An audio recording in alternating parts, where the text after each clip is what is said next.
continúe bendiciendo. Vamos a abrir la palabra del Señor en Filipenses capítulo 4. Vamos a estar leyendo inicialmente del versículo 1 al versículo 7. Filipenses capítulo 4, versículo 1 al versículo 7. Amén. Amén. Vamos a leerlo todos, ¿les parece? Amén. Listo. Así que, hermanos míos, amados y deseados, gozo y corona mía, estad así firmes en el Señor, amados. Ruego a Evodia y a Síntique que sean de un mismo sentir en el Señor. Asimismo, te ruego también a ti, compañero fiel, que ayudes a estas que combatieron juntamente conmigo en el Evangelio, con Clemente también y los demás colaboradores míos, cuyos nombres están en el libro de la vida. Regocijaos en el Señor siempre. Otra vez digo, regocijaos. Vuestra gentileza sea conocida de todos los hombres. El Señor está cerca. Por nada estéis afanosos, sino sean conocidas vuestras peticiones delante de Dios en toda oración y ruego con acción de gracias. Y la paz de Dios, que sobrepasa todo entendimiento, guardará vuestros corazones y vuestros pensamientos en Cristo Jesús. Señor, te damos gracias por tu palabra. Pedimos que seas hablándonos en esta mañana, que tu Espíritu Santo sea en esta mañana dejando ese mensaje que tú quieres dejar en nuestros corazones. Gracias te damos, Padre. Cuando nosotros leemos esta porción y estamos pasando como por dificultades, decimos, oiga, pero qué fácil es decir estén alegres, ¿cierto? Qué fácil es decir regocíjense, ¿sí? Cuando estamos en la buena, como decimos nosotros. Pero qué difícil es decir alegraos, regocijaos cuando estamos pasando por situaciones de adversidad. Esto es así. ¿Quién está hablando aquí? Pablo. Pablo estaba dando esta palabra a la iglesia de los filipenses. Él estaba en la cárcel en ese momento, ¿no? Él estaba preso. ¿Y qué nos relata cuando escribe a la iglesia en Corinto de lo que había sido su vida? Dice 2 de Corintios capítulo 11, del versículo 23 en adelante, para que tengamos una idea de quién estaba hablando, por qué había pasado y por qué estaba pasando, y la autoridad que él tenía para decirnos a nosotros en medio de tus dificultades: estén gozosos. Dice: son ministros de Cristo, como si estuviera loco hablo. Yo más, en trabajos más abundante, en azotes sin número, en cárceles más, en peligros de muerte muchas veces. De los judíos 5 veces he recibido 40 azotes menos 1. 3 veces he sido azotado con varas, 1 vez apedreado, 3 veces he padecido naufragio, 1 noche y 1 día he estado como náufrago en alta mar, en caminos muchas veces, en peligros de ríos, peligros de ladrones, peligros de los de mi nación, peligros de los gentiles, peligros en la ciudad, peligros en el desierto, peligros en el mar, peligros entre falsos hermanos, en trabajo y fatiga, en muchos desvelos, en hambre y sed, en muchos ayunos, en frío y en desnudez. Y además de otras cosas, lo que sobre mí se agolpa cada día, la preocupación por todas las iglesias. ¿Quién enferma y yo no enfermo? ¿Quién enferma y yo no enfermo? ¿A quién se hace tropezar y yo no me indigno? Si es necesario gloriarse, me gloriaré en lo que es de mi debilidad. El Dios y Padre de nuestro Señor Jesucristo, quien es bendito por los siglos, sabe que no miento. En Damasco, el gobernador de la provincia del rey Aretas guardaba la ciudad de los damascenos para prenderme, y fui descolgado del muro en un canasto por una ventana y escapé de sus manos. Todos son los padecimientos del hombre que nos está escribiendo esta carta, y en ese momento estaba en la cárcel, ¿sí? ¿Y qué estaban haciendo en la cárcel? Esperando su condena de muerte.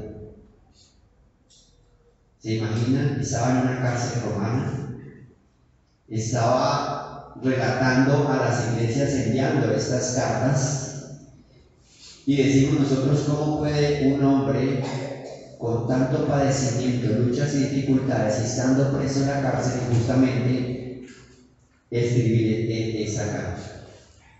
Hermanos, esta carta nos alienta a nosotros. Esta carta es una carta de vida. No es algo escrito, sino un respaldo de vida. Y tiene toda la autoridad de Dios porque fue inspirada por el Espíritu Santo de Dios. Para que hoy tuviéramos nosotros esto aquí y pudiéramos meditar y pudiéramos llevarlo también a nuestra vida. Porque pasamos por dificultades, pasamos por situaciones de adversidad, y el enemigo nos pone enfrente de nosotros que estamos destruidos, que estamos derrotados, que vivamos una vida de infierno aquí en esta tierra, pero el Señor nos muestra a través de su palabra algo totalmente diferente. Lo primero que Él manifiesta es: así que, hermanos míos, amados y deseados, gozo y corona mía, estad así firmes en el Señor, amados. Firmes en el Señor, amados. ¿A qué nos llama primero? ¿Qué nos está diciendo cuando dice estar firmes en el Señor, amados? ¿A qué será? Mantenernos ahí, como el Señor venga lo que venga. No desmayes, no tires la toalla, no te entregues, no temas porque yo estoy contigo. ¿Sí? Ser esforzados, ser valientes.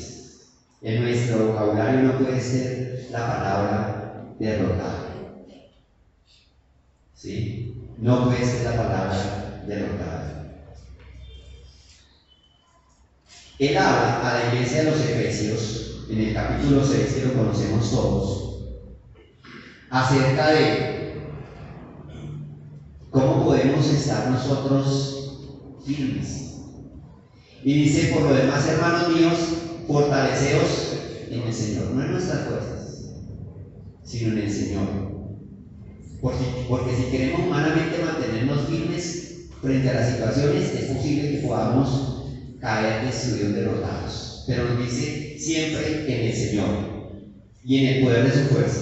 Dice: vestido de toda la armadura de Dios para que podáis estar firmes contra las acechanzas del diablo.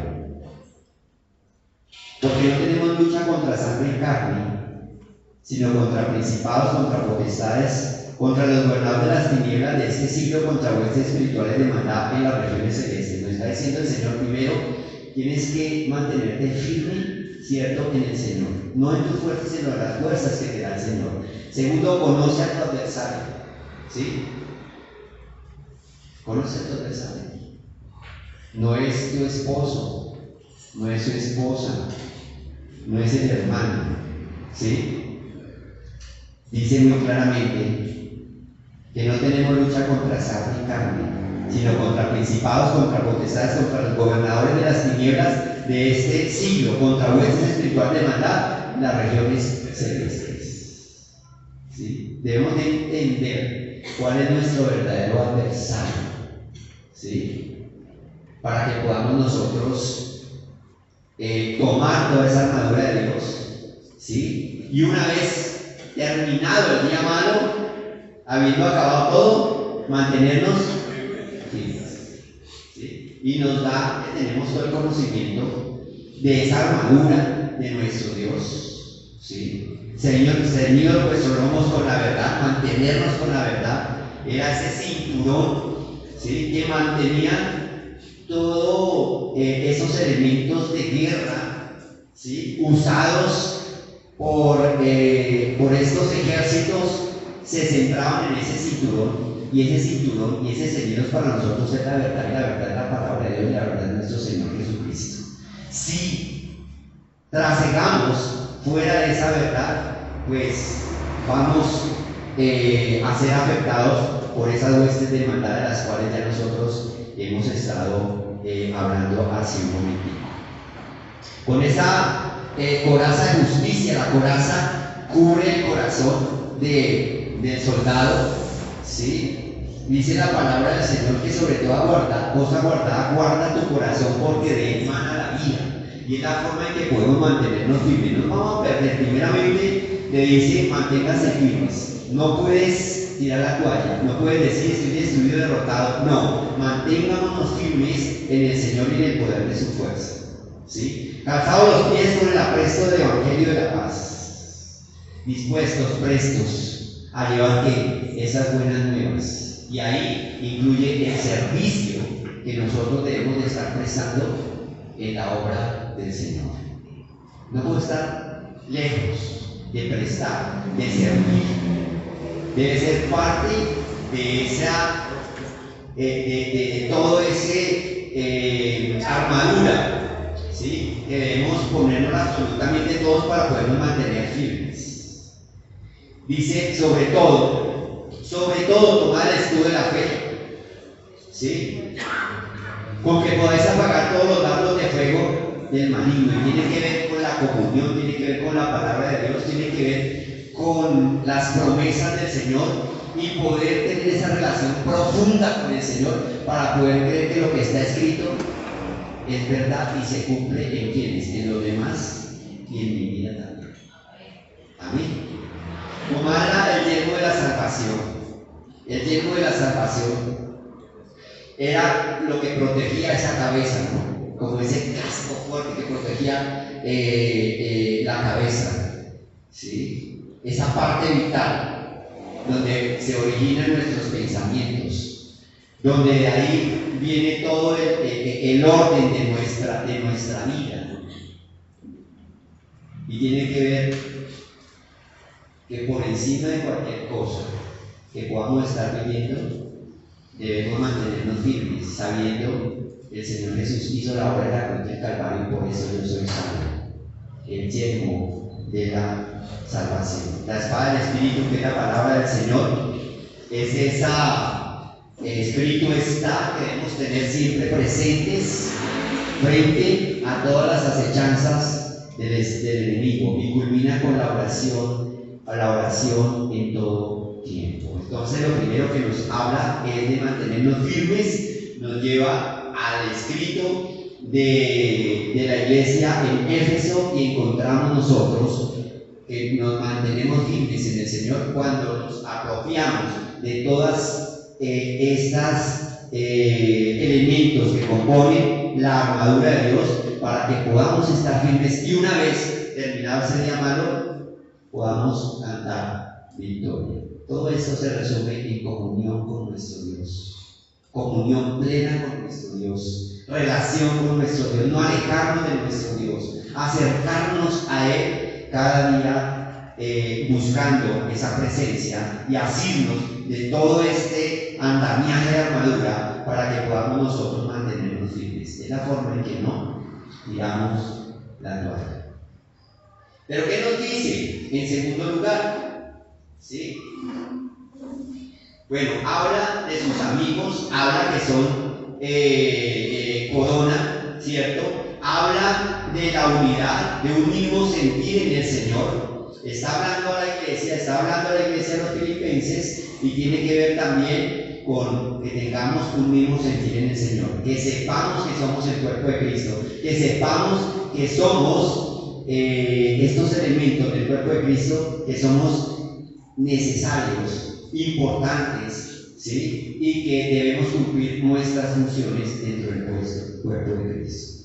Pero viene algo especial, y es el versículo 4, y hace énfasis, dice: regocijaos en el Señor. ¿Cuándo? Siempre. Otra vez digo, regocijaos. O sea, gócense en el Señor, ¿cierto? Y lo reitera, ¿cierto? Dice: gócense en el Señor siempre, ¿sí? Y por si pasó de largo ese gócense en el Señor, dice: otra vez digo, ¿cierto? Gócense, ¿sí? Hace énfasis. Recordemos que él estaba en la cárcel, ¿sí? El gozo de él era el gozo en el Señor, ¿sí? Y cuando escribe la carta a los tesalonicenses, la primera carta en el capítulo 5, verso 16, dice: estar gozosos también, siempre, estar gozosos, ¿sí? Tiene que ver con que el enemigo no te quite la vida, porque cuando perdemos la alegría y perdemos el gozo, ese día no cuenta en nuestro calendario, no lo vivimos.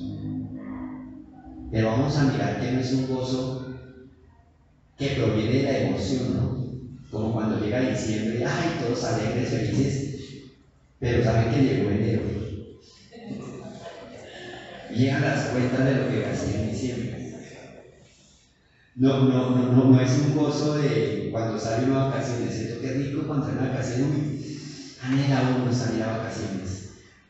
Pero sabe que un día hay que volver a entrar al trabajo, y estar en el trabajo esperándolo a uno. No es de ese gozo, ¿sí?, del que habla Pablo. El Señor lo ilustra en Lucas capítulo 10, miren a qué gozo se referirá. Lucas capítulo 10, primero versículo 1, dice: después de estas cosas designó el Señor también a otros 70, a quienes envió de dos en dos delante de él a toda ciudad y lugar a donde él había de ir, ¿sí? Señor Jesús envía a otros 70, los envía en parejas para que fueran a predicar la palabra del Señor. Y el versículo 17 nos narra cuando ellos regresan, ¿sí? Dice: volvieron los 70 con gozo, ¿sí? Volvieron los 70 con gozo, diciendo: Señor, aún los demonios se nos sujetan en tu nombre. O sea, llegaron alegres, ¿sí? Fuimos a llevar la palabra del Señor, llegaron gozosos, animados, como llegamos nosotros, ¿sí? Y le dijeron: Señor, aún los demonios se nos sujetan en tu nombre. Y el Señor esperó que le contaran todo, ¿no? Y como que les baja un poquito el ánimo y le dice: yo vi a Satanás caer del cielo como un rayo, y aquí os doy potestad de hollar serpientes y escorpiones. Tienen el poder, y sobre toda fuerza del enemigo, y nada os dañará. ¿Sí? O sea, les he dado el poder, ¿sí? Lo tienen el poder, lo van a utilizar. Están gozosos porque aún los demonios se nos sujetan. Pero, miren, pero el Señor Jesús, ¿sí? No os regocijéis. O sea, que tu gozo, ¿sí? No regocijéis de que los espíritus se os sujetan. Regocijaos. Un gozo verdadero de que vuestros nombres están escritos en los cielos. Amén. Hermanos, cuando nuestro gozo, nuestra alegría, ¿cierto?, deriva, la fuente son las emociones, todo eso es pasajero. ¿Sí? Y cuando aterrizamos, por eso es que muchas veces estamos alegres, contentos, pasa alguna cosa y ya estamos contra el piso. ¿Sí? Pues el gozo de Pablo no era ese gozo. Y la enseñanza que él quería dar a la iglesia de los filipenses es que sí está bien gozarse, está bien dar gracias a Dios por las cosas que tenemos, por las situaciones de alegría, rico, ¿sí? Pero ojo, que el gozo verdadero que te mantenga es el gozo de la salvación, porque es el gozo que nunca nos lo van a quitar, mis amados hermanos. Las cosas están hoy y mañana no están. Las personas están y mañana cambian. Lo único que no cambia, que se mantiene intacto hacia nosotros, es nuestro Dios. Y es por eso que Pablo le decía: gócese, pero gócese en el Señor, porque ese es el gozo verdadero, ¿sí?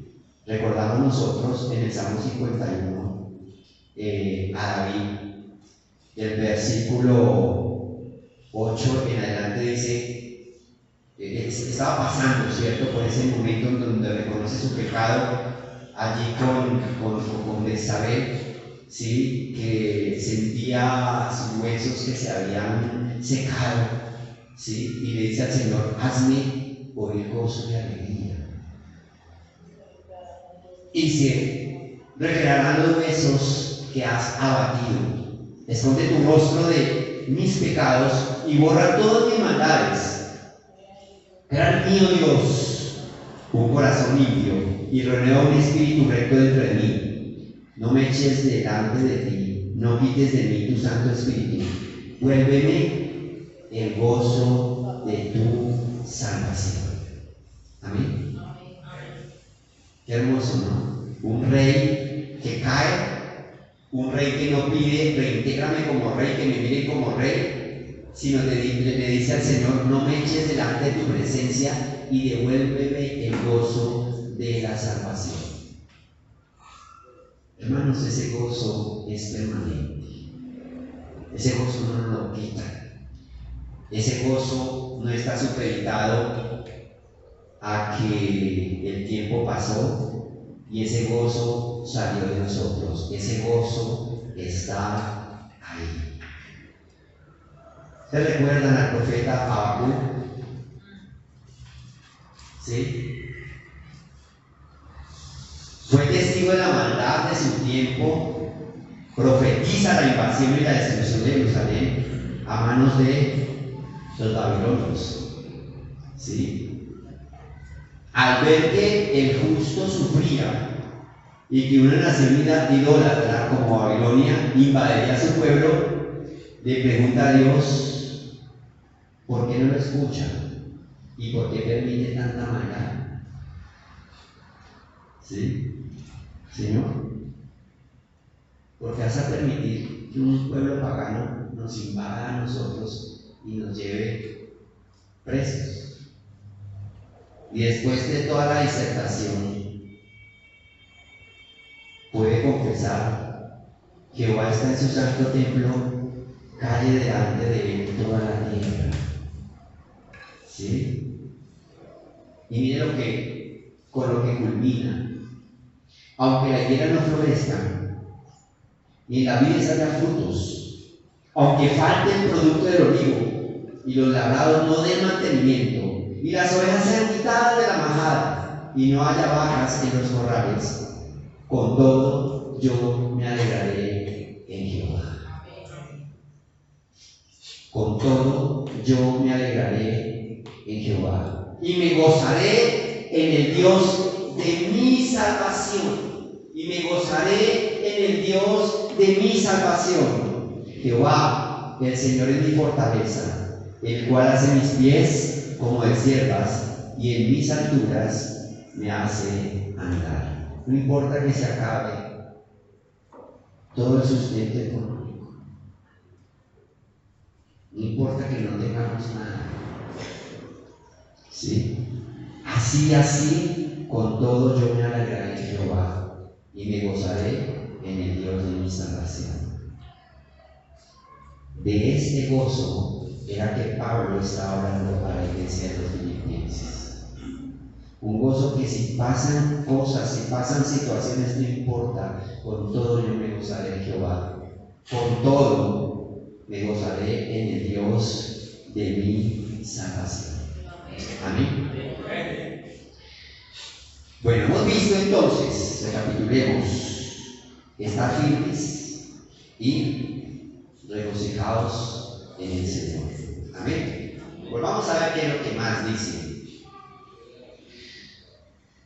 Dice, vuestra gentileza sea conocida de todos los hombres. El Señor está cerca, les está diciendo, no cambien su actitud. ¿Sí? Manténganse confiados en el Señor.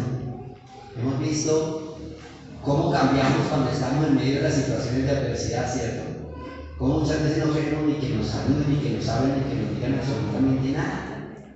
Pero Él les dice, oiga, no cambien, manténganse, vuestra gentileza sea conocida de todos los hombres. Ten presente siempre que esas situaciones son pasajeras y que el Señor está cerca. Amén. Ahora, ¿qué le dice? ¿Qué le dice? Dice, por nada. Yo pensaba, dijo, por nada estéis afanosos. ¿Qué pudo haber dicho Pablo? No estéis afanosos, ¿cierto? No estéis afanosos. Pero hace el énfasis por nada, ¿cierto? Porque si hubiera dicho no estéis afanosos, alguno podría decir, pero es que como no pasa por las situaciones que yo paso, ¿sí? Entonces él no sabe que hay cosas que son muy duras. Por eso hace el énfasis por nada. Y sabe que por nada tiene que ver con cada una de nuestras situaciones que podemos estar pasando hoy, en este día, en este momento. ¿Cuántas peticiones tenemos al Señor aquí en este momento? Señor, 1, 2, 3, 4, Señor, 5, 10. Y le está diciendo, oiga, por eso no te afanes. Por nada estés afanosos. ¿Qué le dice? Sean conocidas vuestras peticiones delante de Dios. ¿Cómo? En oración y ruego, ¿cierto? En toda oración y ruego. Y la paz de Dios, que sobrepasa todo entendimiento, guardará vuestros corazones y vuestros pensamientos en Cristo Jesús. Amén. Amén. ¿Qué nos está diciendo a nosotros? Primero, no te inquietes, ¿cierto? ¿Sí? No temas, como lo repite en muchas partes de la palabra del Señor. Primero quita el temor, no te inquietes. No temas porque yo estoy contigo, no desmayes porque yo soy tu Dios. ¿Sí? Aquí está diciendo, por nada estéis afanosos. Traslada esa carga al Señor, entrega al Señor. Y la forma en que lo hacemos es a través de la oración. Sí. A través de la oración es la forma en que nosotros entregamos nuestras cargas al Señor. ¿Sí? ¿Se acuerdan ustedes de Ana, la madre del profeta Samuel? Cómo amargada, angustiada, se postra ante la presencia del Señor, que inclusive el sacerdote le dijo, esta mujer está ebria. ¿Sí? Se postra, derrama su corazón delante del Señor y se levanta y era otra mujer diferente. Porque antes no comía, ¿sí? Ahora comió, se regocijó y volvió con su esposo nuevamente a su casa. Hermano, la oración es definitiva en este proceso del cual nosotros podemos estar pasando. Y muchas veces dejamos de lado la oración. Como que el Señor ya conoce todo, como que ya lo sabe todo, pero Él dice que debemos de estar orando al Señor. Dice orar sin cesar, dice la palabra de nuestro Dios.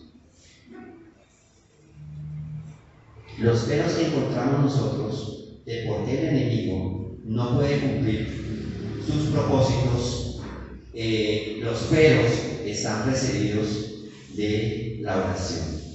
En Hechos capítulo 12, del versículo 1 en adelante, dice: en aquel mismo tiempo el rey Herodes echó mano a algunos de la iglesia para maltratarles y mató a espada a Jacobo, hermano de Juan. Y viendo que esto había agradado a los judíos, procedió a prender también a Pedro. Eran entonces los días de los panes sin levadura, y habiéndole tomado preso, le puso en la cárcel, entregándole a 4 grupos de 4 soldados, cada uno para que le custodiasen, y se proponía sacarle al pueblo después de la Pascua. Así que Pedro estaba custodiado en la cárcel, pero la iglesia hacía sin cesar oración a Dios por él. Y conocemos nosotros el desenlace, ¿cierto? Y cuando él llega, él sale de la cárcel, ¿sí? Va hacia la casa de María, la madre de Juan, y dice: y habiendo considerado esto, llegó a casa de María, la madre de Juan, el que tenía por sobrenombre Marcos, donde muchos estaban reunidos orando a nuestro Dios.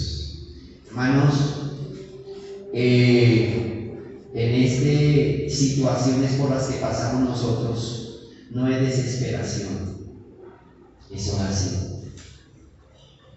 ¿Sí?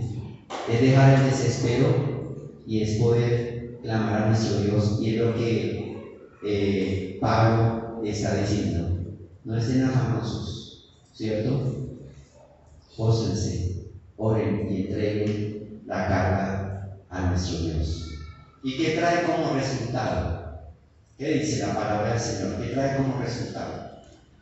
Y la paz de Dios, ¿cierto?, que sobrepasa todo entendimiento, guardará vuestros corazones y sus pensamientos en Cristo Jesús. El Señor sabe qué es lo que nos afecta a nosotros, y es lo que aquí meditamos, nuestros pensamientos. Dice: y la paz de Dios, que sobrepasa todo entendimiento, guardará, ¿cierto?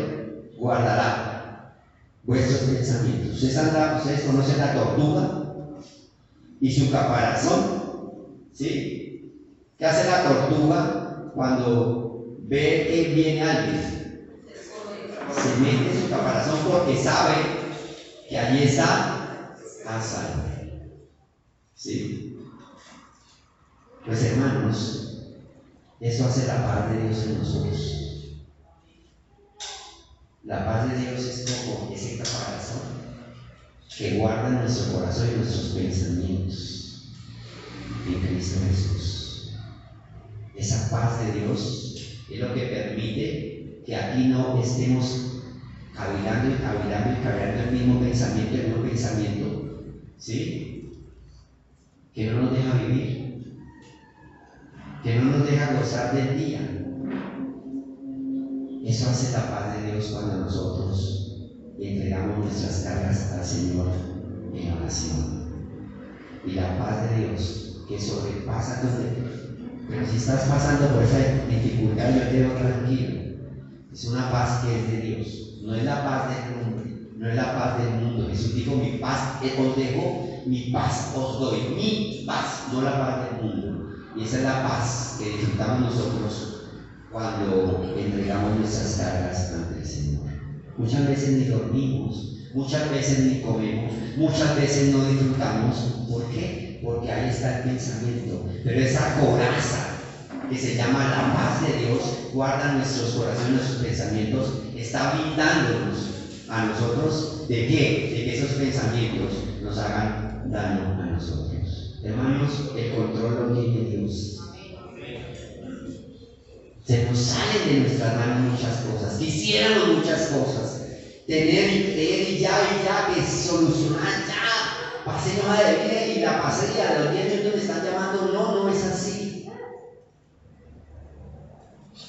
Pero me amargo, me angustio.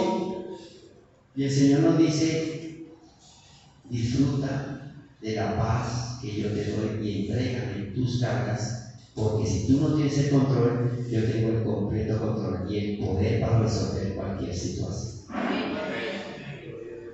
Y eso es lo que nos enseña la palabra del Señor.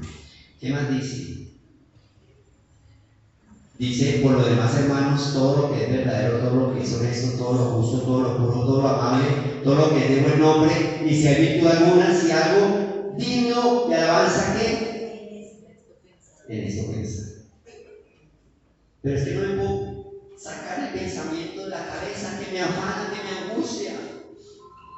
¿Cierto? Ya dejaste, ya oraste. ¿Cierto? Ya dejaste las cosas en manos del Señor. Ahora piensa en lo que es verdadero, en lo que es justo, en lo que es honesto, en lo que es de buen nombre, en eso piensa. ¿Y sabe quién cumple esos requisitos? La palabra de nuestro Dios. La palabra de nuestro Dios. Piensa en lo que el Señor ha manifestado y está en su palabra y que se cumple en cada uno de nosotros. Pensar, ¿sí? Pensemos, llenemos nuestra mente de la palabra de Dios, que es la que cumple todos esos requisitos, que es verdadera, ¿cierto?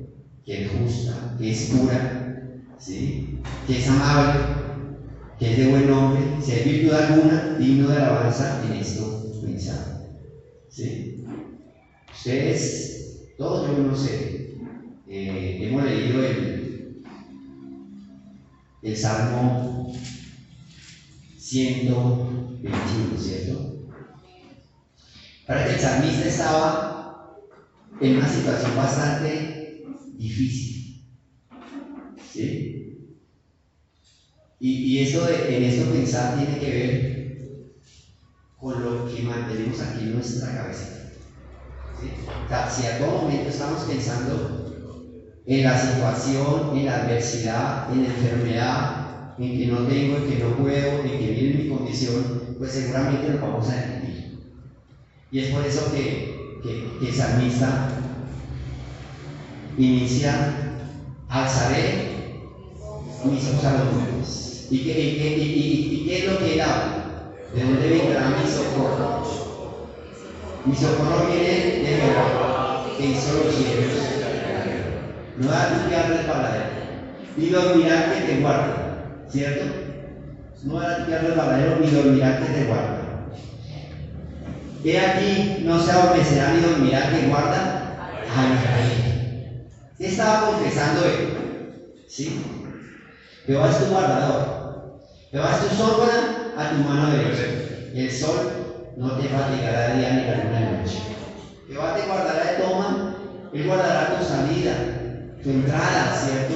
Guardará tu alma desde ahora y para siempre.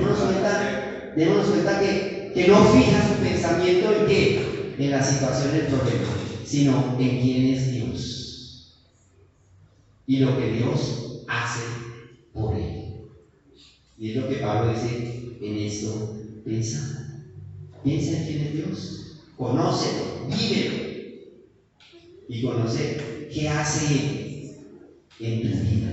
Y por eso digo que si yo bajo mi vista a la situación, a la preocupación, a lo que está pasando, pues difícilmente voy a ver, a evidenciar paz en mi corazón. Y como que dice: alzaré mis ojos a los montes, como quien dice, si yo me fijo mi vista en lo que está pasando, difícilmente puedo experimentar la paz de nuestro Dios.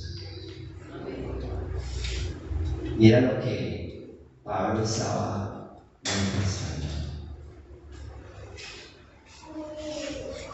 En una celda, seguramente difícilmente veía el sol.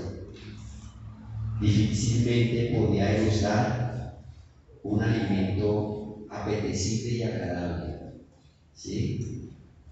Difícilmente podía tener contacto con su familia y estaba esperando condena de muerte.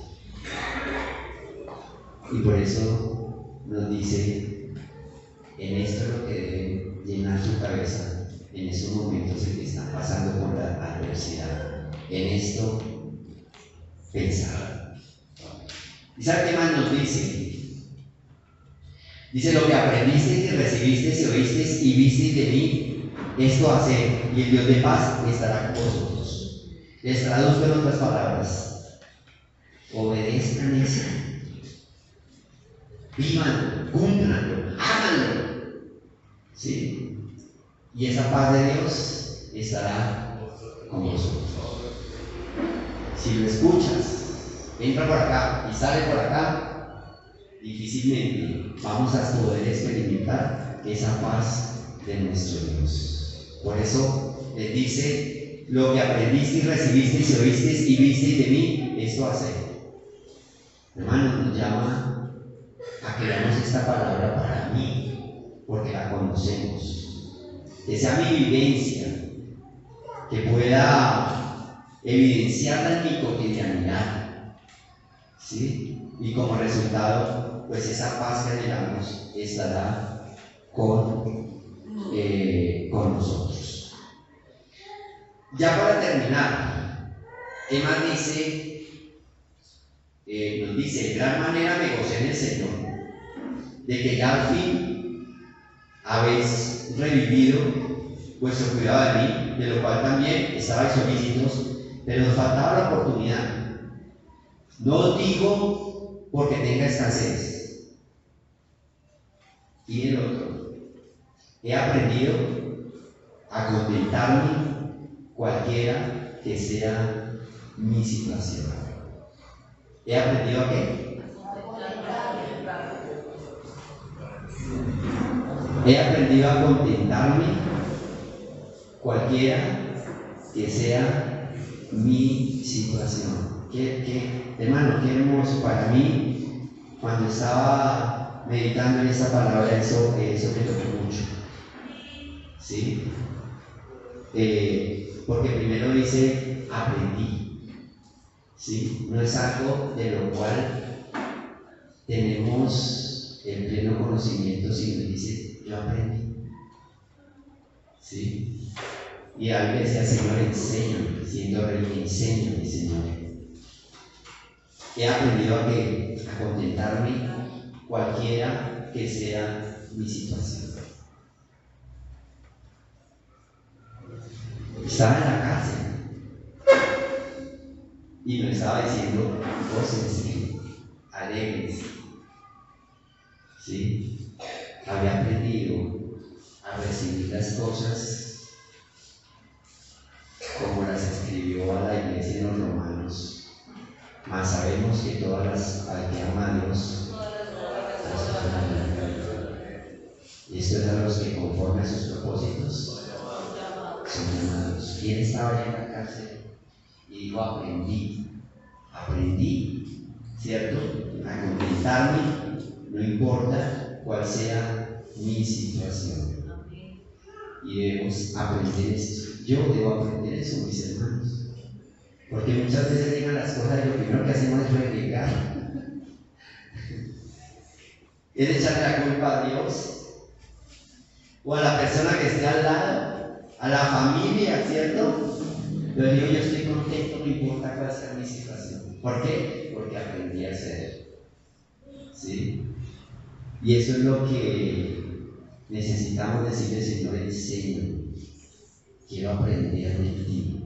No importa cuál sea la situación.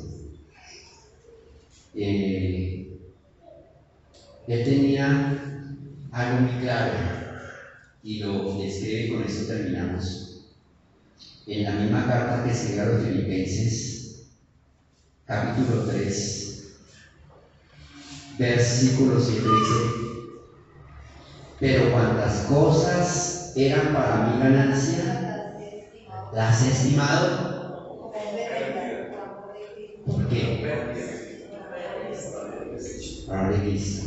¿Y qué dice el 8? Y ciertamente aún estimo todas las cosas como en pérdidas. ¿Por qué?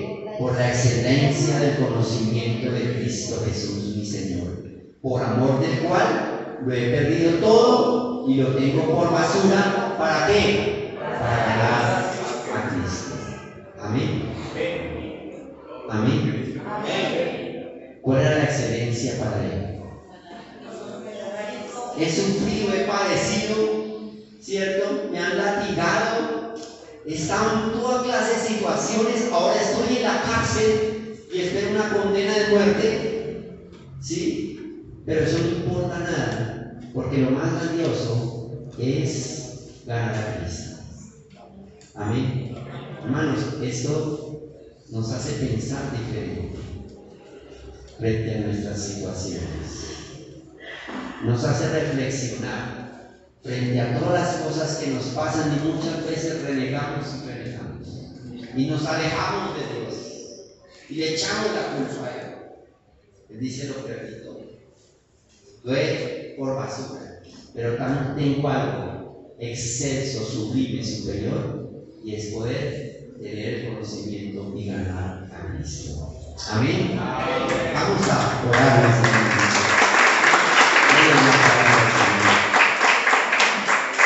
Padre, te damos gracias, Señor, por tu palabra, por tu amor, Señor, por tu gracia, por tu misericordia, Dios del cielo, porque dejas un mensaje en nuestras vidas, Señor. Porque estás ahí hablándonos, Señor, en medio de nuestra necesidad. Solo tú sabes por qué pasan mis hermanos en esta mañana. ¿Por qué pasamos nosotros, Dios del cielo? Solo tú